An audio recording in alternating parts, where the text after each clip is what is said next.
अब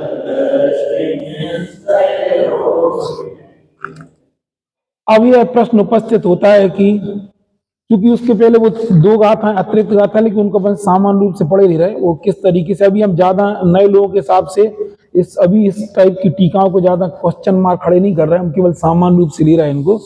अतिरिक्त गाथा 1 नंबर और 2 नंबर लिखी है, जो कि अमृत चंद्र आचार्य की टीका में नहीं है, तो पुराने लोगों को थोड़ा समझने के लिए हम पढ़े दे रहे हैं, ताकि बाकी तो क्योंकि हम इसको फिर छेड़ेंगे तो बहुत लंबा विषय हो जाएगा। हाँ हाँ,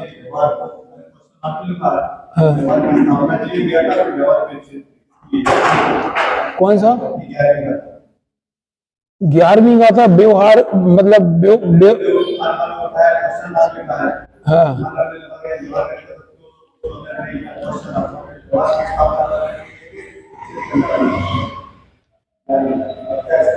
स्थापना वाली बात तो पहले कर चुके, अब उसका है ना, अब अनुसरण करने में इसके लिए ले रहे हैं। हाँ, पहले तो ले बोले कि व्यवहार परमार्थ का प्रतिपादक, उसके पहले लिखा ना 10वीं गाथा के आखिरी में, इस तरह व्यवहार ने परमार्थ के प्रतिपादक के द्वारा अपने को मोक्ष मार्ग में स्थापित कर लिया। अब उसके निषेध के लिए लिखेंगे, यद्यपि व्यवहार परमार्थ को बताता है, तो भी जब हम परमार्थ के अनुभव करना तो फिर उसकी कोई आवश्यकता नहीं, उसको मना कर रहे हैं इस गाथा में। अभी थोड़ा सा 1 नंबर और 2 नंबर की गाथा है, 2 मिनट हम पढ़े दे रहा है उसमें, क्योंकि जयसेन स्वामी की टीका हम इसलिए लोग गौण कर रहे, जरूरी है कि हम पढ़ेंगे। अब गाथा के पूर्वार्ध द्वारा भेद रत्नत्रय की भावना, उत्तरार्ध द्वारा अभेद रत्नत्रय की भावना का वर्णन करते हैं। ज्ञान में, दर्शन में और चारित्र में दृढ़ता से भावना करना चाहिए, क्योंकि वे तीनों भी अभेद में से एक आत्मा ही है, इसलिए आत्मा की भावना करो जी। इस गाथा अपन को पेज नंबर 27 है, तो अब समझो इनको। ये जो अपने जब 16वीं गाथा आएगी ना, उसमें इसकी चर्चा करेंगे कि ज्ञान दर्शन चारित्र का मतलब हमें आत्मा का सेवन करना कि दर्शन ज्ञान चारित्र का सेवन, तो वहां बोलेंगे वास्तव में दर्शन ज्ञान चारित्र का सेवन करने आत्मा ही का सेवन करना, वो बात वहां आएगी। अभी तो पढ़ ही दे रहे, ज्ञान में दर्शन में चारित्र में दृढ़ता से भावना करना चाहिए, क्योंकि वे तीनों भी अभेद से एक आत्मा ही है, इसलिए आत्मा की भावना करो। टीका, सम्यक दर्शन, सम्यक ज्ञान और सम्यक इन तीनों की निश्चय से स्पष्ट भावना करना चाहिए, और वे तीनों भी निश्चय से आत्मा ही है, इसलिए अपने शुद्धात्मा की भावना करो। अतिरिक्त गाथा 2 अब भेदाभेद रत्नत्रय की भावना का फल बताते हैं। जो इस आत्म भावना में निरंतर युक्त होता हुआ सम्यक आचरण करता है, अर्थात आत्म भावना में लीन होता है, वह मुनि थोड़े ही काल में सर्व दुखों से मुक्ति को प्राप्त करता है। टीका, जो कर्ता मुनि तपोधन, मुनि अर्थात तपोधन, हमेशा इस आत्म भावना में प्रयासरत होता हुआ सम्यक आचरण करता है, भावना करता है, वह मुनि थोड़े ही काल में सर्व दुखों से मुक्ति को प्राप्त करता है। इस प्रकार निश्चय व्यवहार रत्नत्रय की भावना तथा भावना के फल का कथन करने वाली 2 गाथाओं का चौथा स्थल हुआ। देखो, जब ये भावना की बात आती है, तो जैसे किसी पिता को अपनी बेटी का विवाह करना हो, तो उसमें लगा आत्म भावना का प्रयास शब्द, तो वो काम तो सब करेगा, उसके दिमाग में ना वो ही रहेगा, प्रयास रहता कि अपन कहीं भी कोई से मिल लिए तो अपनी चर्चा कर ली, कहीं मिल गए तो कोई मंदिर में कोई मिला तो उससे चर्चा कर ली, दुकान पे मिला तो कोई चर्चा कर ली, बाहर गए तो ट्रेन में गए तो, ये प्रयास कह रहे हैं। प्रयास ऐसे ही आप अपने में इस चीज को महसूस करके देखें, क्या इस तरह की आत्म भावना हमारे जीवन में चलती कि नहीं चलती। आत्म भावना का मतलब है ना कि उसी के ध्यान करने बैठेगा, वो आत्म भावना नहीं कहलाती, आत्म भावना का प्रयास। और बात समझ में ही ना, जैसे किसी को दिमाग में होगा तो वो उसके, जैसे किसी की समझ लो बेटी होगी, तो वो क्या है, उसके दिमाग में वो विकल्प बना रहता, वो 24 घंटे ऐसा नहीं कि वही खाना भी नहीं खा रहा, सो भी नहीं रहा, वो ध्यान कर रहा, ऐसा नहीं, लेकिन दिमाग में वो क्या बोलना चाह रहे, घोषित रूप से चलती रहती वो। बस ऐसा अपने में इस चीज को महसूस करके देखो, समझ में है ना। पापा तो है ना, तो उनकी वो तो मतलब इस संबंध में बहुत लौकिक परोपकार दृष्टिकोण से बहुत सोचती थी, ऐसा मतलब। तो कहने का मतलब ऐसा नहीं कि और लोगों से मिलते नहीं हो, दुकान न चलाते हो, बाकी लोगों का ध्यान न रखते, लेकिन उस जाति के विकल्प चलता है ना, वो भावना की बात कर रहा है। क्या ऐसी भावना हमें अंदर में महसूस होती क्या? बिल्कुल। और क्या हम ऐसा सोचते हैं कि हम सबके जीवन का ओवरऑल लक्ष्य आत्मस्वरूप को उपलब्ध करना है? आज समझ में ही नहीं, इसको महसूस करके देखो, इसमें तुम्हारे लौकिक कार्य बंद नहीं हो रहा है, इसमें तुम्हारा मोक्ष मार्ग के कार्य बंधन ही हो रहा है। लेकिन एक जैसे इसको अपन एक सल्ल टाइप की बोला, सल्ल तो वो गलत अर्थ में होता है, लेकिन भावना अच्छे अर्थ में। उस जाति की भावना का प्रयास रहता, काय की भावना का जो शब्द लगा उसी को हम पूरा कर, नहीं आई समझ में।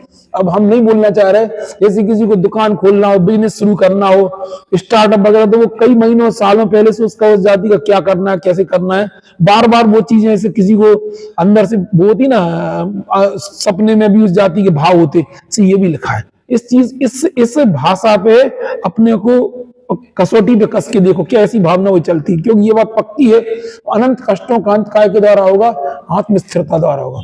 जहां आत्मस्थिरता करना तो आत्म भावना क्यों नहीं होना चाहिए। इसमें कहीं कोई तुम्हारे लौकिक कार्य और मोक्ष मार्ग के व्यवहार कार्य बाधित नहीं होते, हम ये बता दिए।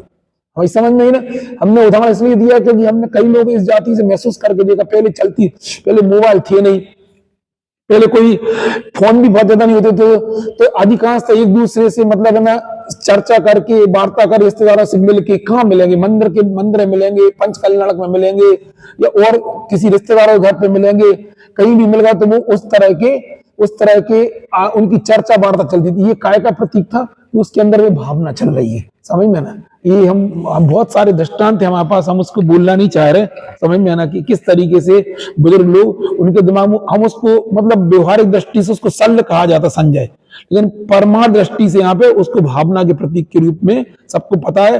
अरे तो बेटी के विवाह के समय में बेटे का भी विवाह होना हो तो उसके दिमाग में अलग टाइप का है।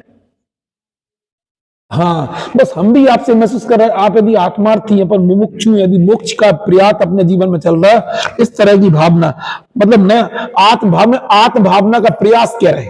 अभी तक तो तुमने सुनी आत्म भावना, अब नया शब्द क्या बोला, आत्म भावना का लिखा ना, जो कर्ता मुनि तपोधन, हमेशा ऐसी गाथाएं भी आएंगी, नियम सारदी में भी आएंगी, अष्टपाल में भी आएंगे, मम ज्ञान में है आत्मा, दर्शन चरित्र में आत्मा, और संबर योग में भी आत्मा है, प्रत्याख्यान संबर योग में भी ये बोलना चाहिए, दृष्टि में आत्मा रहता। हम पूजा कर रहे तो दृष्टि आत्मा पर टिकी है। अरे हम तो बोलना चाह रहे समिति पाला तो दृष्टि आत्मा पर टिकी है।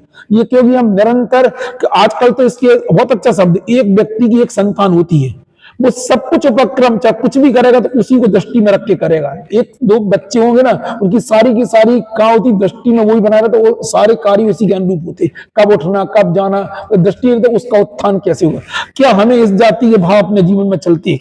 आप दुकान पे हो, मंडी में हो, क्या तुम्हारे अंदर में चलता है, वो बार लक्ष्य क्या, इसको हम आत्मभावना समझ। शब्द फिर से पढ़ दे रहे, जो कर्ता मुनि तपोधन, हमेशा इस आत्म भावना में प्रयासरत रहता हुआ, प्रयासरत यानी जरूरी को 24 घंटे उपयोग में, आत्मा ऐसा विचार चले, आत्म भावना में प्रयासरत रहता हुआ सम्यक आचरण करता है, भावना करता है, वह मुनि थोड़े ही काल में सर्व दुखों से क्या होता है, बड़ी मुक्ति।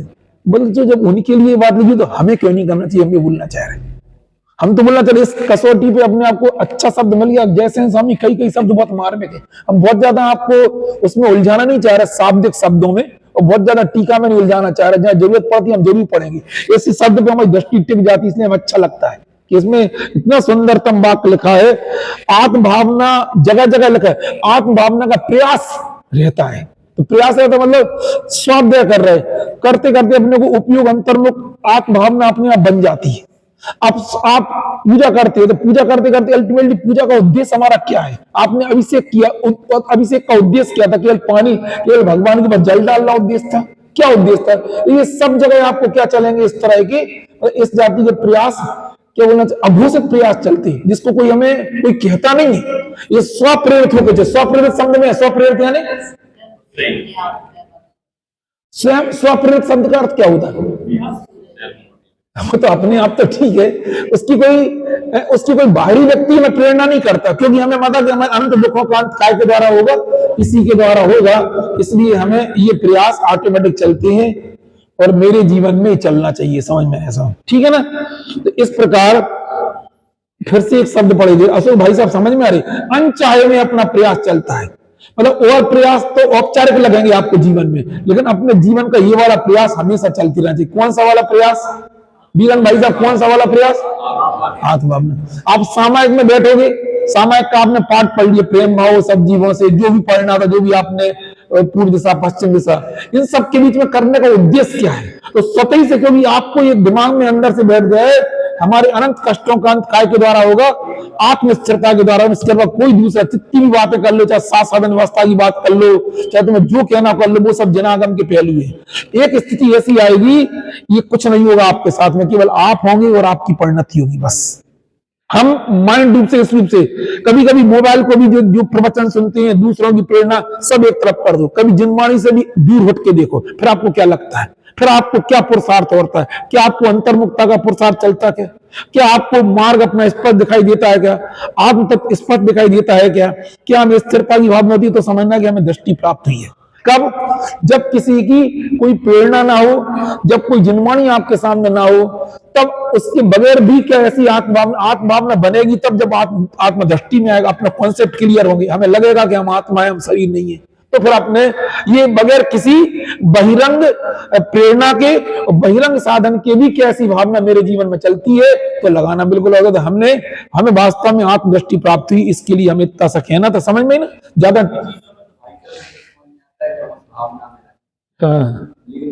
कैसे समझ में आएगा?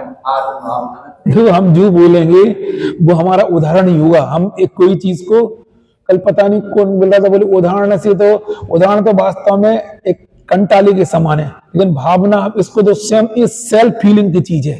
सबके समझ में ही ना, स्वयं फीलिंग की चीज है, इसको हम शब्दों से कभी नहीं बता पाएंगे। हमने अभी उदाहरण दिया है, हम साक्षात उदाहरण क्या दें? हम तो इसलिए बोलना चाह रहे हैं, दो ही उदाहरण हमने दिए। अभी तुम इतने बड़े नहीं हुए कि तुम्हें अचिंत की शादी का विकल्प हो। जिस दिन अचिंत की शादी 25 साल का हो जाएगा, तब फिर 2-4 महीने में करके देखना कि अपने को लगता है, कोई बोलेगा नहीं तुमसे, स्वयं से उस जाति का पुरुषार्थ अपना भावों में चलना चालू हो जाता है। और जो भी तुम्हें उसका एडमिशन कराना हो कोई अच्छे स्कूल में, देहरादून स्कूल में या कहीं कराना होगा, तो तुम्हारे दिमाग में उस जाति का अघोषित प्रयास चलता है। ऐसे तुमने बोला हम कैसे इसको अपन खुद ही महसूस करके देखें कि ऐसा होता कि नहीं होता, अघोषित प्रयास चलता है। जैसे अभी ये व्यवहार है एक, जैसे अभी इनका सोचना, कुछ दिन पहले ने बोला था कि इनके मन में शुरू से भावना कि हम बच्चों को वहां भेज दें, आत्मार्थी में भेज दें। फिर अभी इनके दिमाग में है कि हमारे घर में सब लोग तैयार नहीं होंगे, तो फिर इन्हें सरवार सिद्धि का विचार आया। ये फिर कल इन्होंने हमसे बात की, बोले भाई साहब सरवार सिद्धि में कौन सी क्लास आती? ये कोई इनको कह रहा कि तुम ऐसा करो, लेकिन जब अपनी बच्चियों के प्रति अपने को भाव होता कि योग शिक्षा प्राप्त करने, अघोषित रूप से प्रयास कौन चल रहा, कौन इनको कह रहा कि ऐसा कर लो? इनने आत्मार्थी का बोला, फिर उदयपुर याद आया, फिर उन्हें ब्राह्मी सुंदरी याद आया। इनसे कौन कह रहा है? जब अपनी बेटियां अपने को दिखाई देती हैं और उनका योग्य भविष्य अपन को दिखाई देता है कि कहाँ होगा इनका योग, इन्हें तो पता नहीं था, हमने उनको कभी कहा भी नहीं, क्लास में हम कभी कहते भी नहीं। इन्हें तुरंत कल सरवार सिद्धि का, सरवार सिद्धि में कौन सी क्लास से लिए जाते, ये कहाँ क्यों चल रही? जब अपनी बेटी में अपनापन है तो फिर निश्चित रूप से उनके उत्थान के लिए भी अपने दिमाग में अभी से चलती है। समझ में आ रहा कि हमें क्या करना है? ये अघोषित भावना चलती, अघोषित यानी बगैर किसी दूसरे व्यक्ति के प्रेरणा की ये भावना चलती है। आपकी बेटी होगी तो आपके दिमाग में इसका भविष्य कहां तय करेगी? इस पंचम काल में, इस दुखद पंचम काल में जहां बाहर इतना गंदा माहौल है, उस माहौल में अपने बेटी के संस्कार ऐसी कहां भेजें कि हम बेटी हमारी सुरक्षित रहे और योग संस्कार लेके वहां से निकले? अघोषित भावना चलती। कौन करवाता है इनको? कौन करवाता है? नहीं करवा। आप तो मुझे बताइए कौन करवाता? माँ को, माँ पिताजी क्यों, कौन करवाता? जैसे हमको तुम्हें लगता है कि हमें यहाँ भेजना है या उधर भेजना है या प्रतिभा स्थली देख, ये कौन इतने जगह अपन क्यों दिमाग दौड़ता रहता, क्यों दौड़ता रहता? कौन करवाता? तुम लोग असली उत्तर दे ही नहीं रहे। नहीं और अच्छा सा बोलो, अरे वो बेटी में अपनापन है ना, अपनी है इसलिए भावना चलती है। भावना का मतलब कोई 12 भाव शरीर नहीं लगाना, 12 भावना का मतलब 16 काल में लगाना, अपनी है इसलिए उसके प्रति जो ऑटोमेटिक चलने वाला जो पुरुषार्थ, दैट इज कॉल्ड द भावना है। हाँ, मतलब ये फीलिंग्स तुम यू हैव टू फील, आप खुद करके देखो। जब हम तो कह रहे छोटी बच्ची 1-2 साल की, तो भी तुम्हें उसके प्रति चलता है, अभी से उसका आपको फ्यूचर दिखाई देने लगता है कि हम कहां भी किसके कारण से, हमेशा दिमाग में चीज चलती रहती है। कोई बोलता नहीं है आपके लिए हमें क्या करना है। अब ना आपकी हर किसी से कहते, बहुत कम लोग, कई लोग तो क्या करते, चाहे जिससे गप्पे ठोकने बैठेगा, चाहे जिससे बताने बैठेगा हमारी मोड़ी ऐसी है, मोते भेजने, कई लोग नहीं करते किसी से, गंभीर रहते हैं। गंभीर रहते हुए उसके उत्थान के बारे में सोचते रहते हैं कैसे नहीं, कई लोग तो ज्यादा बोलने की आदत रहती है, तो इससे करेंगे उससे करेंगे, उधर कर लिया उधर कर लिया, उनके दिमाग में चलती रहती है, विकल्प चलता रहता है। कभी कभी कदार कोई चर्चा भी कर ले, समझ में आई ना। इससे क्या हमने असली शब्द क्या बताया, अपनापन है। वो मेरी संतान है, वो मेरी बेटी है, वो मेरा बेटा है, ये मेरी, इस बेटे में मेरापन, उस बेटी में मेरापन तुम्हें अघोषित रूप से क्या करने को प्रेरित करता रहता है, उसके योग उत्थान की का पुरुषार्थ करने के प्रेरित करता रहता है। जैसी दृष्टि हमारी अपने संतानों के प्रति होती है, क्या वैसी दृष्टि मेरी मुझे आत्मा के प्रति भी है। उधर बच्चे योग्य बनेंगे, संस्कारित बनेंगे, उससे हमारे परिवार का उत्थान होगा। इधर यदि हमारी आत्म भावना बढ़ेगी बार बार, तो हम क्या होगा, हमारे जीवन में हमारा अनंत काल का कष्ट दूर होगा। समझ में आई कि नहीं आई, क्या बोले बताओ इसको। बेटे के प्रति की गई भावना, संतान के प्रति की गई भावना क्या करेगी, हमारे लौकिक जीवन में हमारा उद्धार करेगी, और आत्म भावना क्या करेगी, हमारे अनंत कष्टों का अंत करेगी। इसलिए बस बोला, हमें एक शब्द आपसे बुलवाना था, क्योंकि बच्चों में हमें अपनापन होता है, इसलिए वहां पर योग भावना बगैर किसी प्रयास के चलती है, बगैर किसी प्रेरणा के चलती है। बस केवल इतना सी चीज है कि मुझे, वो मेरी बेटी है और वो मेरा सब कुछ है, मेरी बेटी नहीं मेरा सब कुछ है। बस ऐसे ही यहां भी बोलना चाह रहे हैं। क्या बोला, आ गई समझ में? आज ये गाथा अच्छी थी ना। क्या का प्रयास चलना चाहिए, बोलो। जो करता मुनि तपोधन हमेशा इस आत्म भावना में, अब देखो जो चीजें दिखती नहीं है, और कोई होगी तो आपको दिखेंगी, तो जैसे आप कोई गलत रास्ते पे, तो हम आपको बोलेंगे भैया उधर मत जाओ, इधर जाओ।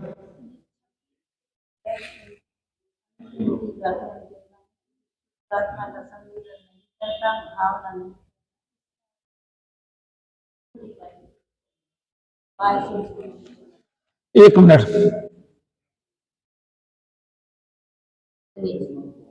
नहीं जी ने ना जी उस रूप से किया है कि उसका ऊपर का बाल पड़ा ना, इसका आशय है कि भाव विज्ञान स्वसंवेदन केवल शुद्धात्मा को जानता है, निश्चय स्रोत के लिए, किंतु जो स्वशुद्धात्मा जी उस काल की बात करे, उस काल में वो नहीं कर रहा है, उसके अलावा नहीं लगा सकते अब, क्योंकि एक ही व्यक्ति पे दोनों स्रोत केवली बना। लेकिन जिस समय वो, क्योंकि जैसे स्वामी की बार बार बात, हमेशा अवैध रत्नत्रय की बात बोलते हैं, अवैध रत्नत्रय से बाहर आने पे, जब वो बाहर आता है, उस समय स्वशुद्धात्मा का संवेदन नहीं कर रहा है पूरा। किंतु अब उन्होंने किंतु जब जोड़ दिया, तो उसका किंतु के पहले वाला पैराग्राफ पढ़ो, किंतु जो स्वशुद्धात्मा का संवेदन नहीं करता, भावना नहीं करता, बाह्य विषयक द्रव्य सुख के विषय पदार्थों को जानता, उस समय वो किसका कर, उस समय की बात कर रहे हैं। हाँ, उस समय की बात कर रहे हैं। वो उस समय क्या कर रहा है, बाह्य विषय द्रव्य सुख के विषय पदार्थ को जानता है व्यवहार से। क्योंकि अपन को तो इस पूरी इन 9वीं 10वीं गाथा में एक ही व्यक्ति पे दोनों चीजें घटित करने, अलग अलग व्यक्ति नहीं है जी। क्योंकि अल्टीमेटली घटित क्या करना है, व्यवहार परमार्थ का प्रतिपादक कैसे है, ये सिद्ध करना है। परमार्थ उसका क्या है, बोलो इसमें से आप ही बोलो ना। भाव ज्ञान स्वरूप स्वभाव रूप स्वसंवेदन के बल से शुद्धात्मा को जानता है, निश्चय की, तो क्या हो गया, ये तो परमार्थ हो गया। इस परमार्थ का प्रतिपादन काय के द्वारा कर रहे, तो जो, अब पूरा मत बोलो आप, किंतु शुद्धात्मा नहीं जाता, भाव नहीं करते, मत जो बाहर विषय के डर से बोलोगे, उसके व्यवहार से केवली पाने का, उसकी कुशल केवली पाने काय के द्वारा सिद्धि कर रहे, जो बाहर विषय जब सोच के विषय पदार्थ जानता है व्यवहार से केवली, ये अलग अलग व्यक्तियों में घटित नहीं करना है, क्योंकि ये कभी भी घटित नहीं होगा। कोई आपसे कहे भी तो भी आप घटित नहीं करना, क्योंकि मुझे अच्छे से पता है, क्योंकि अपन को पुरानी टीका से मिला के चलना है। पुरानी टीका मतलब अमृत चंद्राचार्य की टीका से, उनकी भाषा कुछ भी हो, हमें व्यवहार, आपको आखिरी में सिद्ध यही करना है। क्या सिद्ध करना है, व्यवहार परमार्थ का प्रतिपादक कैसे है, क्योंकि पिछली गाथा से वो जुड़ेगा ही नहीं आपको। क्योंकि उन्होंने तो बोला कि पिछली गाथा क्या बोली, कुंद आचार्य देव की गाथा, अनारी भाषा के बिना समझा सके ना, अनारी कुत्ते हुई समझा सके ना व्यवहार में। परमार्थ को, हम परमार्थ को समझ नहीं सकते व्यवहार के बिना, तो यहाँ पे क्या सिद्ध करोगे, तो हम बाह्य द्रव्य सुध के अलावा, बाह्य द्रव्य सुध के अवलंबन से ही उनके सुध की उन्नीपन को सिद्ध कर सकते हैं। नियामक कारण नहीं है, कहेगा नहीं, नियामक कारण नहीं है। द्वासांग तो होगा, 11 और 9 पूर्व तक का ज्ञान भी नियामक कारण नहीं बनता। हाँ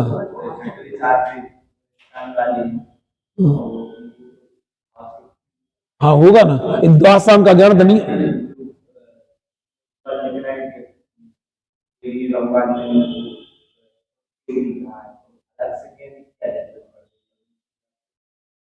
का ज्ञान है, व्यवहार अलग से उनको आत्मा का ज्ञान दिए दिए। पूरी टीका लो ना, पर कोई आधे को नहीं। आप बताओ ना, अपन कहाँ किस जगह पे, आप बताओ उनको कहने की। ये तो वास्तव में केवल दृष्टांत समझाया उन्होंने। और जगह जगह आचार्य देव क्या करते हैं, दृष्टांत के लिए केवल बताई गई। हर जगह क्या करते हैं कि वो जब कुछ उन्हें अपनी बात कहना पड़ती उसकी जगह वो क्या करते, केवल भगवान का आश्रय लेके कहते हैं कि जिन्हें कहते जिन्हें भगवान ने ऐसा कहा है। तो ऐसा नहीं है कि जिन्हें भगवान ने कहा है, उस सर्वज्ञता को सामने रख के बात उन्होंने कही, लिखा भी है। क्या बोले, इस आत्म को श्रुत से नियत जो शुद्ध केवल जानते, ऋषि गण प्रकाशक लोक के सुत के। उनको सुत की श्रुत ज्ञान सब जाने, जो जिन श्रुत केवली उसको कहें, सब ज्ञान सो आत्मा ही है। हमें मालूम कई बार क्या, तो अधिक टीका भी मूल शब्द से अपन को हटा देती है। पता नहीं हमें इसकी दोनों गाथा की गाथार्थ में इसका अर्थ नजर आ रहा है। इसमें इतना सा समझाया गया है। अभी अब शुद्ध केवली और केवली तो हम इतना बार पूछना चाह रहे, अकेली आप गाथा कुंद आचार्य गाथा ही अकेली आप याद करो। उन्होंने ये बोला है, हम बार बार आपको बोलना चाह रहे हैं इसमें, जी आत्मा है जो ये इनका ज्ञान है, जिसको अपन शुद्ध ज्ञान बोलते हैं। क्योंकि आत्मा काय के द्वारा जाना जाता है, शुद्ध ज्ञान के द्वारा। शुद्ध ज्ञान के द्वारा अपनी आत्मा को जानते हैं। इनके ऊपर काय का आवरण है, कर्म का है, शरीर आदि का। ये जो कर लेते रहे हमें दिखता तो नहीं है ना। अब और इसी ज्ञान की पर्याय में ऐसी योग्यता भी है कि द्वासांग को भी जानता है। इस ज्ञान की पर्याय को इसके द्वारा प्रसिद्ध करना, इसका नाम व्यवहार हो गया। क्योंकि इसने इनको श्रुत केवली क्यों बोला, क्योंकि ये ज्ञान की पर्याय और आत्मा अभेद है, तन्मय है। श्रुत ज्ञान सब आत्मा, ये जो श्रुत ज्ञान की पर्याय किसके साथ तन्मय है, इसने प्रसिद्ध किसको किया। देखो, कहने को बोलने में आ रहा है द्वासांग का ज्ञान, द्वादशांग का ज्ञान, जो द्वासांग को जानता है। लेकिन जानता है, ये जानता है, जानने की पर्याय किसकी है, आत्मा की। अभी आप जाओगे जब समय साल आगे चलेंगे, प्रश्न यदि ये पर्याय आत्मा की नहीं होती तो आत्मा को प्रसिद्ध नहीं करती थी।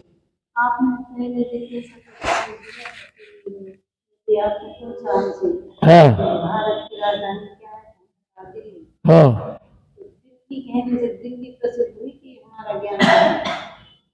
हाँ, ये तो बात सही है कि भारत की, चलो हम बता देने बोला, कोई भी हम बोलेंगे। जैसे तुमसे हमने पूछा अक्षय कि भारत की राजधानी क्या है, दिल्ली। तो दिल्ली प्रसिद्ध हुआ कि तुम्हारा ज्ञान प्रसिद्ध हुआ, बताओ। अरे हमने तुम्हें 10 क्वेश्चन दिए, हमने तुम्हें जल्दी आजकल 10 क्वेश्चन 10 सेकंड में तुम्हें बताना, हमने जल्दी बता दिए। इससे जानकारियां हैं, ये प्रसिद्ध हुआ कि भारत की राजधानी दिल्ली, ये प्रसिद्ध हुआ कि तुम्हारा ज्ञान प्रसिद्ध हुआ। बोलो, अभी तो दुनिया में भी होता है। आपने पूरी परीक्षा में तुमने 10 पेज की कॉपी लिख किया, सप्लीमेंट्री कॉपी वगैरह सब लिख किया है, उसमें तुम्हें 90 नंबर में तो कॉपी को नंबर मिले कि तुम्हारा ज्ञान प्रसिद्ध हुआ। बोलो, ज्ञान ये तो 90 नंबर, मतलब सोचो आप 10 पेज की कॉपी आप लिख के आए, 90 मिले, मार्कशीट मिली, उससे प्रसिद्ध कौन हुआ, कौन का ज्ञान, जिसने वो लिखा। हम भी तो यही बोलना चाह रहे हैं, प्रसिद्ध किसको किया, जिसका वो ज्ञान है। ऐसे द्वासांग के द्वारा उस ज्ञान की प्रसिद्धि करना, इसका क्या है ये। इसलिए अभी आप असली शब्द पे आओ। इस तरह व्यवहार ने परमार्थ का प्रतिपादन किया। बोलो, परमार्थ कौन है यहाँ पे, बोलो। ज्ञान की पर्याय, जो वर्तमान ज्ञान की पर्याय है, जो ज्ञान की पर्याय सम्मुख होकर आत्मा को जानती है, वो ज्ञान की पर्याय परमार्थ है। इस चीज को हम बता नहीं पा रहे, तो काय के द्वारा बता रहे, हम बाहर के द्रव्य सूत्र का अवलंबन लेकर बता रहे इसलिए। और ये तो अभी ने सब कह ही दिया, सारा जो हमारा द्वासांग का ज्ञान प्रसिद्ध, द्वासांग को प्रसिद्ध नहीं करता है। हमने बोला कि आप श्रुत केवली हो, तो श्रुत केवली के साथ अर्थ करें, आपकी ज्ञान की पर्याय में द्वासांग का ज्ञान, आपको इतनी ताकत है, आपके ज्ञान में की ताकत मिली है कि आप द्वासांग को जानते, इसलिए द्वासांग का ज्ञान प्रसिद्ध नहीं है, आपकी ज्ञान की पर्याय प्रसिद्ध। इसलिए उसने उस द्वासांग के ज्ञान ने भी किसको प्रसिद्ध किया, ज्ञान की पर्याय को प्रसिद्ध किया। इस पूरे का प्रकरण इतना ही है, चाहे आप कितनी भी टीकाएं पढ़ लो, कुछ भी कर लो, हम ज्यादा उसमें जाना नहीं चाह रहे। इनकी जो हमें पता नहीं क्यों ऐसा लगता है कि इनकी 2 गाथाएं जो उसमें भी उसका अर्थ छुपा हुआ है। जैसे इसमें क्या लिखा है, सब, असली शब्द तो क्या है, सब ज्ञान से आत्मा ही है श्रुत की। मतलब द्वासांग को जानने वाला भी ज्ञान कौन है, वो आत्मा ही है। तो ज्ञान किसके साथ तन्मय है? आत्मा के साथ तन्मय। वो ज्ञान किसमें नहीं है? द्वादशांग में वो ज्ञान नहीं है। अन्य 5 द्रव्यों में वो ज्ञान, इसलिए उसने प्रसिद्ध किसमें किया? वो दो। ये तो लोग बहुत करते हैं, दुनिया में सब करते हैं। बताओ, आप मेरिट में आए, आप पेपर दिखाते तो लोग पेपर से हाथ मिलाते कि आपका नाम छपा उसमें, क्या इसमें नाम छपा तुम पर, तो लोग आपसे मिलते ना पेपर पे मिलते। अरे पेपर से मिलते कि नाम फोटो तुम्हारे पेपर मिली, मिलते किससे? तुमसे मिलती। क्यों मिलते होगी? वो पेपर में जो तुम्हारा नाम छपा प्रसिद्ध किसको कर रहा? तुम्हें प्रसिद्ध कर रहा है तुम्हारी इंटेलिजेंस। जब तुम्हारे बारे में स्पीच दिया जाएगा तो क्या बोलेगा? क्या बोला जाएगा? इनका ज्ञान अगाध है, इनकी इंटेलिजेंस अगाध है। तो प्रसिद्ध किसने किया? जो तुम परीक्षा में लिख के आए, जो तुम्हें मार्कशीट मिली, उसने तुम्हें किसको प्रसिद्ध किया? और तारी मार्कशीट की होगी, तुम्हारी कॉपी की होगी। अरे कॉपी होगी, मार्कशीट की होगी, हम ज्ञान की होगी। कहेंगे देखो कितना इंटेलिजेंट व्यक्ति है। और दुनिया में स्पीच किसके बारे में? कॉपी देखो, कितनी अच्छी कॉपी देखो, जो कॉपी देखो। अरे कॉपी भी दिखाएंगे तो प्रसिद्धि किसकी होगी? मतलब कैसे आप बताओ? बिल्कुल। और क्या? अब कल्पना करके देखो।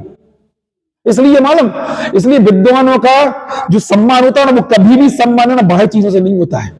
हमने देखा है, हमने सुना था एक बार जब इनका सम्मान समा पहले सभी बहुत सारे विद्वानों का हुआ करता, अभिनंदन ग्रंथ छपी है सबकी, बड़े बड़े उनकी जितने विद्वानों के सम्मान होते हैं आप उठा के देख लो, उनके ग्रंथ छपने, ग्रंथ अभिनंदन ग्रंथ छपता है उनका। रतन चंद जी मुख्तियार का ले लो, जिसका पुराने फूलचंद जी सिद्धांत साहब क्या छपते उनकी, काय की दर तुमने पगड़ी पहना दी। आजकल तो क्या करती, एक सोफा डाल दिया। क्या आजकल क्या सम्मान होता है विद्वानों का?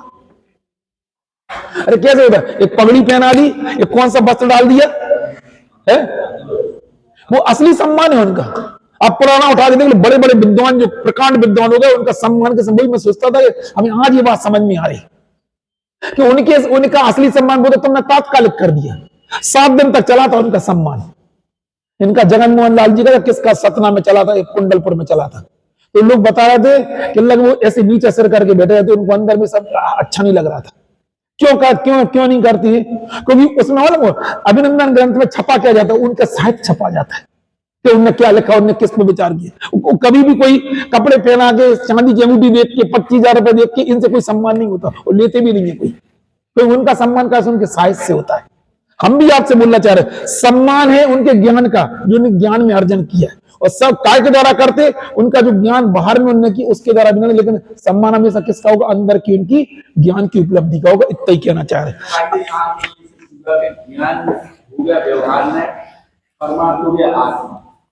पहले तो मैं एक बार बता दें, आत्मा और ज्ञान में 2 भेद, वो भी आपको अलग अलग नहीं करना है। ज्ञान और आत्मा में क्या होगा? ज्ञान लक्षण और लक्ष्य अभेद होता है। लक्षण क्या है? क्योंकि जो भगवान आत्मा होता है उसकी 2 चीजें तो पहले अभेद करके चलना है। क्या बोलना चाह रहे? सब ज्ञान। तो कौन सा ज्ञान? अभी श्रुत ज्ञान को, अरे यार तुम लोग जैसे ज्ञायक एक भाव है, तो ज्ञायक तो क्या उसका भाव है, और प्रसिद्ध किसको कर रहा? पूरे आत्मा को कर रहा है। ज्ञायक इसमें बहुत टीका चलती थी, द्रव्य क्षेत्र काल भाव। आत्मा और ज्ञायक अलग अलग नहीं है, पूरे समय सार में ही लिखने को, ज्ञान और आत्मा अलग अलग नहीं है। अब इनने बोला है सब ज्ञान सो आत्मा ही है। हमें उनके ज्ञान को प्रसिद्ध करना है, उस व्यक्ति को प्रसिद्ध करना है, व्यक्ति को प्रसिद्ध करना है। क्या करना? क्योंकि व्यक्ति का नाम यहाँ पे क्या है? श्रुत केवली। क्या नाम है यहाँ पे? श्रुत केवली। श्रुत केवली वो आत्मा है, आत्मा नाम का द्रव्य है। लेकिन आत्मा नाम के द्रव्य को तो प्रसिद्ध काय के द्वारा करे? ज्ञान के द्वारा करे। ये ज्ञान की पर्याय है। हम आपसे पूछना चाह रहे, जो आखिरी लाइन लिखी है, सब ज्ञान सो आत्मा ही है। कौन सा ज्ञान? जिस ज्ञान की पर्याय में द्वासांग जाना जा रहा है, वो ज्ञान की पर्याय क्या है? आत्मा ही। उसने किसको प्रसिद्ध किया? किसको प्रसिद्ध किया?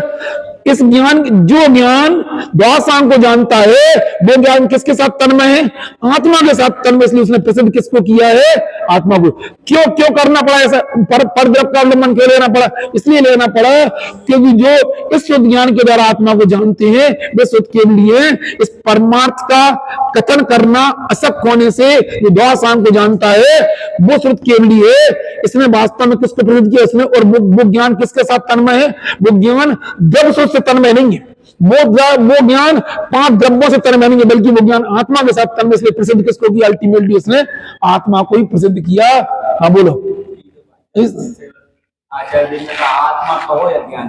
हाँ, एक ही चीज है। अब ये तो हो गया परमार्थ। हाँ, अब इसको प्रसिद्ध करने के लिए ज्ञान सो आत्मा, यानी वो ज्ञान और ज्ञानी के भेद को कहने वाला व्यवहार, उसने परमार्थ, उस व्यवहार ने अपने। अरे तो पहले तो उसके पहले अधूरी लाइन क्यों पढ़ रहे हैं? पहले ये भी तो पढ़ोगे, जिस ज्ञान की पर्याय ने द्वासाम को जाना, वो ज्ञान उसने किसको पूरी शुरू से बोलो ना भाई, उसके बगैर तो फिर इस गाथा इसको हटा दो, इसका हटा दें, फिर इस गाथा को जब तक इसकी पर की सापेक्षता से कथन नहीं करेंगे, पहले पर की सापेक्षता से ज्ञान की पर्याय कथन करेंगे, फिर ज्ञान की पर्याय, ज्ञान कोई अलग थोड़ी, ज्ञान और आत्मा।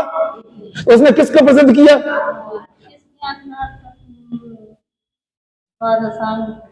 हाँ, इस समय जब व्यवहार करेंगे तो इस द्वासाम को जानने वाला ज्ञान, और ज्ञान किसके साथ तन्मय है, इसलिए उसने प्रसिद्ध किसको किया? आत्मा को प्रसिद्ध। इसलिए ये क्योंकि अल्टीमेटली हमें ये व्यक्ति जो है, इस आत्म द्रव्य, इसको शुद्ध केंद्रीपना, इसको सिद्ध करना है, इसमें केवल इतना नहीं है। कल जो इनने एक प्रश्न आया था सभी का कि 9वीं 10वीं गाथा में जिस टाइप का व्यवहार परमात्मा का प्रतिपादक है, 11वीं गाथा में जाके हम देखें तो व्यवहार तो कोई अलग ही जाति का हो गया। अब भैया इसलिए उसको आप टीका में आपने यहाँ किस व्यवहार का निषेध कर रहा है कि व्यवहार ने अभूतार्थ है? बोलो, आप खुद करके देखो, उदाहरण क्या देते हैं, कौन सा उदाहरण दिया विक्की बताओ 11वीं गाथा में, किस व्यवहार को अभूतार्थ का? बोलो। आज तो हम सोच रहे थे कि हम कांच का गिलास ले आते, सुबह पूजा में हमें याद आ रही थी, बराबर ले आने का आदमी नहीं, उस कीचड़ में पानी लेके आते। ये उदाहरण क्यों देना चाह रहे हैं? ताकि आपको समझ में आए, नहीं तो आप तो सुन के चले जाओ, कल आपको कुछ पता नहीं रहेगा। ये इतनी गहरी गाथा है। जब गुरुदेव जब उनके पास आती तो वो बोलते थे ये गाथा नो जैन दर्शन का प्राण है। बिल्कुल क्यों बोलते थे? उनके मन में जब भी 11वीं गाथा है, उनके मन से ये निकलता था, क्या ये गाथा जैन दर्शन का प्राण है। इसमें क्या ऐसा प्राण है, ऐसी क्या विशेषता बता दी? तो उसके उत्तर में हम बोलते हैं, व्यवहार में अभूतार्थ दर्शित, शुद्ध में भूतार्थ है।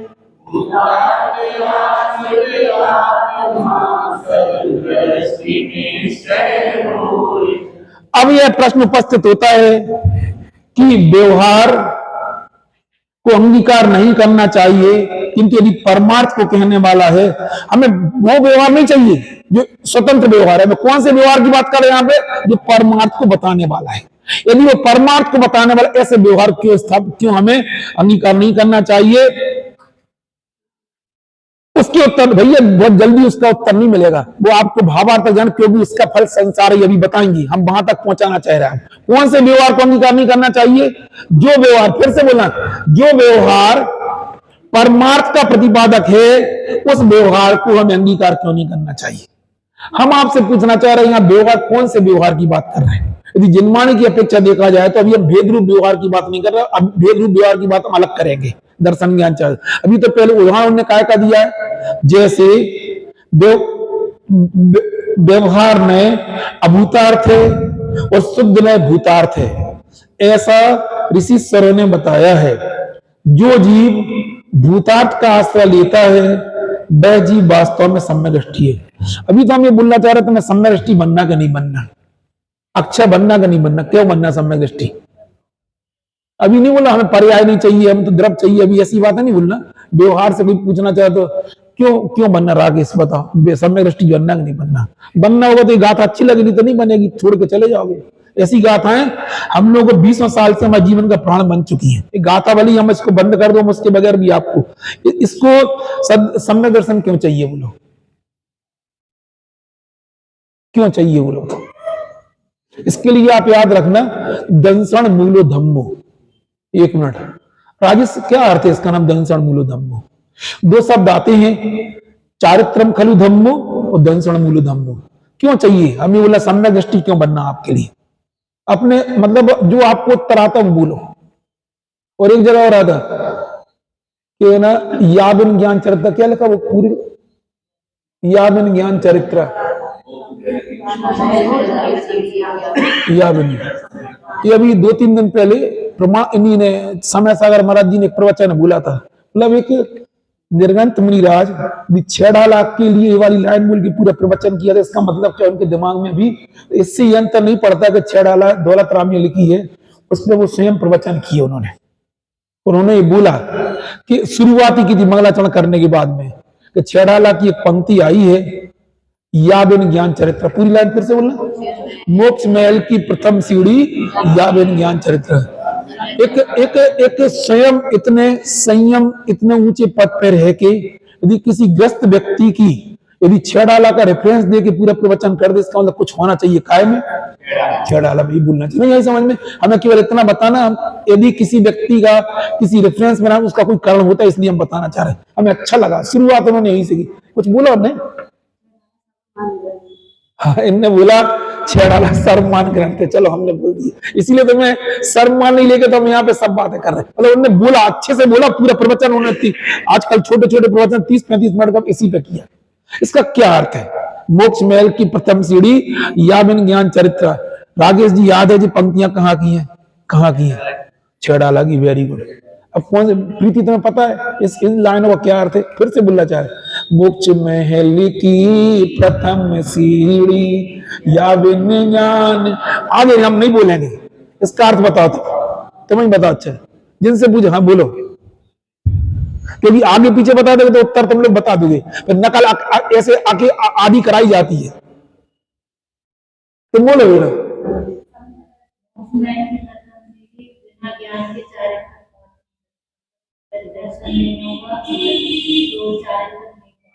वेरी गुड, इनने कोशिश की है। और बोलो, हम बोलो, अब बोलो। हाँ, तुम्हें उसके लिए तुम्हें हम जो लाइनें बोली उसी के अब हम पूरी पढ़ी दे रहे। मोक्ष महल की प्रथम सीढ़ी या बिन ज्ञान चरित्र सम्यक तान धारो पवित्र। अब आपको ये बताना ये लाइनें कहां से ली गई हैं?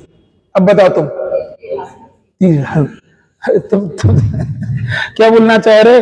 ये है ना, अरे राकेश समझ में आ रहे हैं? अब बता दो अच्छे इसकी लाइन।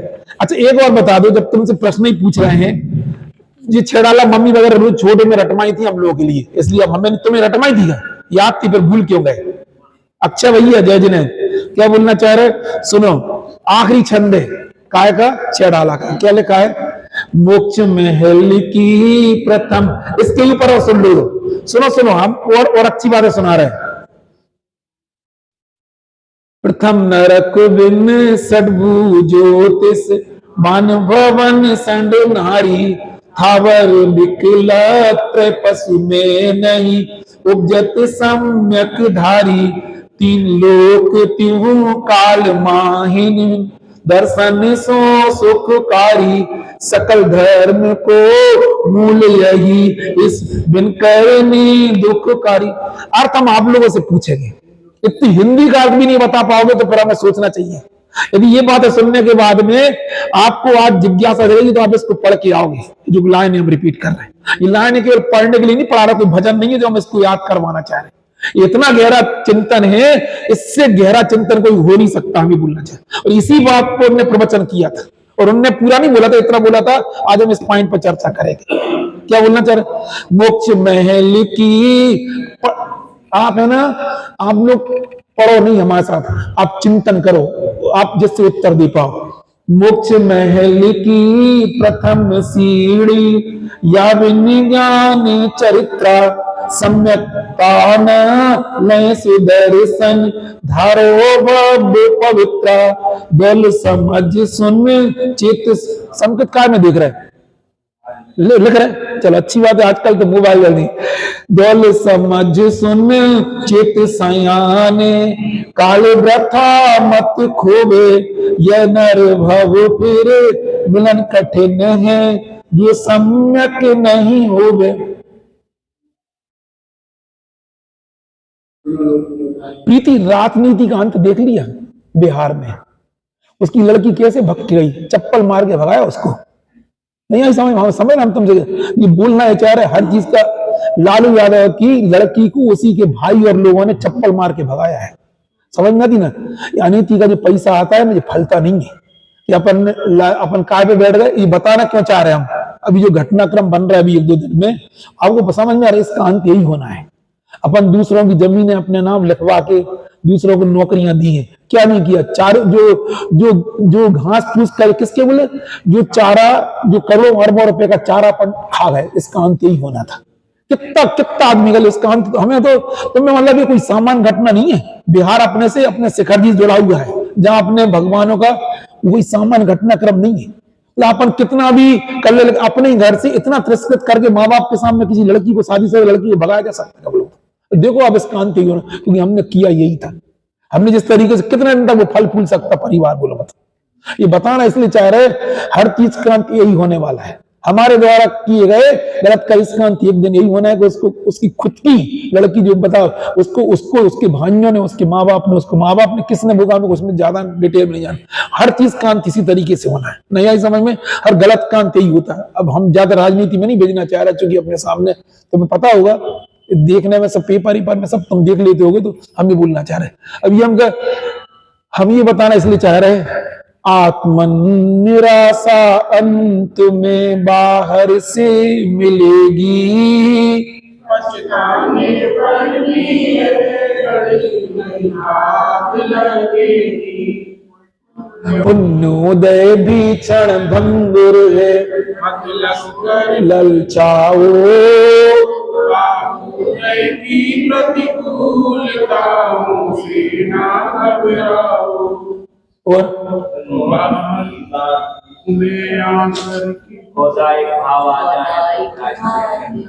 हमें बोलना चाह रहे, हर चीज का कभी सोचा था कि जो व्यक्ति रेल मंत्री इतना बड़ा बिहार का मुख्यमंत्री, लेकिन उसकी अभिप्राय गलत थी, उसकी सोच गलत थी, उसकी कार्यकृत गलत थी, उसका रिजल्ट ये दिख रहा है। ये ऐसी फर्जी जमीन है किसी की लिखवा लेना। और यहाँ पे अभी मालूम कुछ साल पहले 20 यहाँ पे जितने स्टेशन मास्टर, जितने गार्ड, जितने ड्राइवर, सब बिहार तरफ के थे। आप किसी से कहीं मिलते, सब वहीं के थे। फर्जी जमीन लिखवा के उसने जमीन, उसका अंत तो हो रहा बिल्कुल। जिसके लिए लिखवा भाई घर को इकट्ठा करके नहीं रखवा, बिल्कुल सब रोती हुई लड़कियां चली गई, बिल्कुल चुनाव में सब इकट्ठी हुई थी। क्या वो हम उसकी गहराई में नहीं जाने, सुनते हैं पढ़ते उसका अंत दिखाई देता है, नहीं आई समझ में। आगे क्या बोलना चाह रहे, ये सब बाहर का, चाहे परिवार का भी मुंह से अपन परिवार को इकट्ठा करके रखेंगे, ये भी एक दिन बिखर जाएगा। ये तो हम उसकी बात कर रहे हैं। और बाकी बाहर तो आपको सरल मिल ही नहीं सकती। भले ही हम कुछ सुनते हैं, लेकिन दिमाग में घूमती कि अब क्या ना क्या चाह रहे। अभी हम क्या बोलना चाह रहे, हमने प्रश्न कहां से खड़ा किया था, हम गलत जगह चले गए थे, लेकिन वो भी जरूरी है। वर्तमान का जो तथ्य है ना, हमें दिखता था इसका अंत एक दिन ऐसा ही आएगा, यही होना था इसका, ये इसका एक दिन ऐसे ही हो रहा था। ये से कुछ हो सकता है? तुम अरबों रुपए का चार ही खा गए बिल्कुल। तो कोर्ट की तो सीमितता होती है, वो बगैर प्रूफ के आपको है ना दोषी सिद्ध नहीं कर सकती, लेकिन कर्म की फिलॉसफी कभी है ना अन्याय नहीं करती। सबको पता है, चले गए, अंदर आ गए, उधर की जेलों में बंद, फिर बाहर आ जाते हैं, फिर पेरोल पे आ जाते हैं, फिर लड़की से मिलने आ गए, फिर लड़के से मिलने आ गए, फिर एम चले गए। कितने बहाने बनाओगे तुम? इसका बहाना कोई बना के बता, बिल्कुल कितने बहाने बना। तुम राजनीति को अपने हिसाब से चला सकते हो, जेल जाने के बाद 20 बार बाहर सकते, लेकिन कम तुम्हें नहीं छोड़ने वाला। उसका प्रत्यक्ष देखो, दृष्टांत देखे। उसकी सिंगापुर में रहने वाली मेरी लड़की थी, रोके आधी रात को 2 बजे भगी, उसको चप्पल मार के भगाया। कौन ने भगाया? भैया ही ने भगा दिया। आप कल्पना कर दे, जिसने अपने बाप को किडनी दी, उसी को वो घटनाक्रम, क्योंकि सब संबंध मोह के संबंध थे, सब एक दूसरे के स्वार्थ से जुड़े हुए संबंध। अपने जहां स्वार्थ आड़े आता है, वहां है ना ये हले उधर। धर्म के संस्कार तो कुछ नहीं, धर्म के संस्कार तो काय को घोटाला करते हैं, जिसके लिए कमाया, जिस पिता ने सब कुछ बच्चों के लिए कमाया, और पिता का अपनी आंखों के सामने घर साक्षात टूटता हुआ दिख रहा है बिल्कुल, जिसके लिए पिता ने दुनिया भर के ठटकरम का इसीलिए तो किए थे हमारे बच्चों को पैसे। कोई अपने साथ तो लालू यादव मान के लिए नहीं जाएंगे। तुम चारा घोटाला कर रहे, अरबों रुपए खा गए गवर्नमेंट की, ट्रेड भी से निकाल के खा गए बोलो। इसका अंत तो यही होना था। अभी तुम लोग नहीं समझ पाओगे घटनाक्रम, जानते हो लालू प्रसाद यादव को। अच्छा, अभी हमें बोलना नहीं है, हमें कुछ और बताना था, देखो हम थोड़े भटक गए, लेकिन घटनाक्रम हाँ हम इसके लिए बोल रहे थे। हाँ, इसलिए हमारा मन थोड़ा भटक इसलिए गया था। हाँ। कमाया था, अब उससे ज्यादा आत्मबोध परिणाम अब हो गए। हाँ, वो कहाँ जाने की तैयारी? तुम्हें लगता है कि कोई नरक ऐसे ही चला जाता है कि इतने आर्थ संकलेश परिणाम से कोई स्वर्ग जाने वाला है क्या? इतने स्टाइल से कोई बहुवारम तो कहा जाए, वो तो प्रत्यक्ष समझ में आ रहा है, वो तो अपने आप समझ में आ रहा है। इसलिए अपन बाहर में दौड़ मत लगाओ, हम भी बोलना चाह रहे हैं। हम ये नहीं कह रहे घर के काम चले, हम नहीं बोले तुम आज सब मुनि बन जाए। महाराज जी वगैरह बोलते तुम लोग मुनि बन जाओगे तो हमें हार दम करेगा। हम ये नहीं बोला सब आधे मुनि बन जाएंगे, हम ये भी नहीं बोलना चाह रहे। लेकिन आपसे अपेक्षा रख रहे कि इसको, आज हमने प्रश्न कौन सा चला था विक्की? हमने आज का प्रश्न किया था इसके का, हमने समय सारी गाथा में लिखा था तुम्हें सम्यक दृष्टि क्यों बनना है। क्या बनना, किस लिए प्रश्न खड़ा किया था? क्योंकि ये 11वीं गाथा क्या बनाने वाली है, लिखा है ना, व्यवहार नहीं अभूतार्थ दर्शित शुद्ध नहीं भूतार्थ है।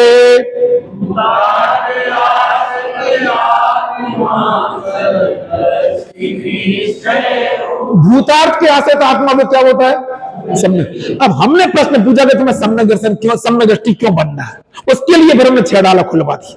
इसके लिए फिर हमने वो तर्क दिया था महाराज जी का, उन्होंने ये बोला है, ये लाइन पर उन्होंने प्रवचन किए थे 4-5 दिन पहले, किस दिन किए थे मुझे पता नहीं है, ये बोला था, मोक्ष महल की प्रथम सीढ़ी या विज्ञान चरित्रा सम्यकता न लय सुदर्शन भार धारो। ये मोक्ष महल की प्रथम सीढ़ी कहां से चालू होती है, सम्यक। उसके बगैर ज्ञान चरित्र भी नाम नहीं पाते, सम्यक बोलना चाहिए। पहली सीढ़ी का है कौन सी होती है, सम्यक की विधि क्या है नहीं बोलना चाहिए, सम्यक की महिमा का है। एक बार सम्यक दर्शन प्राप्त कर लेने पे क्या क्या लिखा, प्रथम नरक, यदि गलती से पहले से आई बन गई तो कहां तक जाएगा वो, पहले नरक। सठभू ज्योतिष भवनात्रक में कभी नहीं जाएगा, और थावर में, स्थावर काल में नहीं जाओगे तुम, विकलत्रय में कभी नहीं जाओगे, ना तुम्हें चिंटी बनना पड़ेगा ना चिंता बनना पड़ेगा, और पशु पर्याय में नहीं जाओगे, स्थावर में नहीं जाओगे, विकलत्रय में नहीं जाओगे। केवल काय के प्रभाव से, संयम नहीं बोल रहे, सम्यक के प्रभाव से नहीं उपजे सम्यकदारी। इसलिए 3 लोग 3 काल माई नहीं दर्शन से, इससे बड़ा कोई सुखकारी चीज नहीं हो सकती जो तुम्हें कभी दुख नहीं देगा। काय की बात कर रहे, सम्यक, इसके लिए सम्यक दर्शन की बात। अब विषय आप तलाश में, आपको लगता है कि देव साधु सिद्धांत का नाम पर्याप्त समय, तो आप उसको हमें कोई दिक्कत नहीं है। तत्व सिद्धांत का नाम सम्यक दर्शन, उसमें कोई दिक्कत नहीं है। सफर के वेद विज्ञान का नाम सम्यक दर्शन, तो तुम समझ लो। यदि 11वीं गाथा का नाम सम्यक दर्शन, इसको समझ लो। नहीं आई समझ में, महिमा का ही करना इतनी बड़ी चीज है। सबसे तुमने सम्यक प्राप्त कर ली, मतलब मोक्ष महल की प्रथम सीढ़ी तुमने कर ली।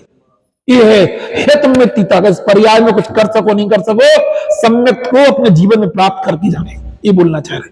उसकी विधि मतलब एक्सट्रीम विधि, सबसे निकटवर्ती प्रसाद यदि वो 11वीं गाथा में दी, इसलिए हमें सम्यक। नहीं आई समझ में, हमने प्रश्न क्या पूछा था आज, सम्यक क्यों चाहिए, क्योंकि ये मोक्ष महल की, यदि आपने सम्यक, फिर आप कभी वापस नहीं लौट के आओगे।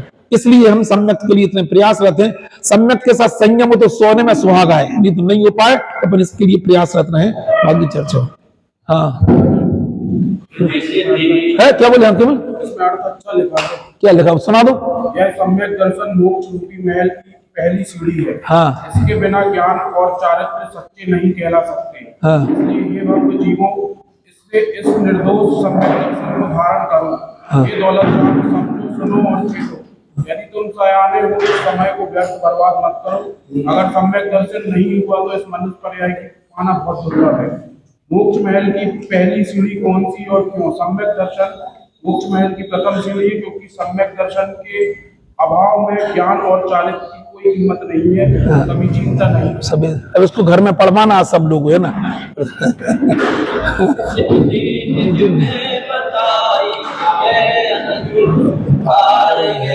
इसके लिए जिन वाणी माँ को बनने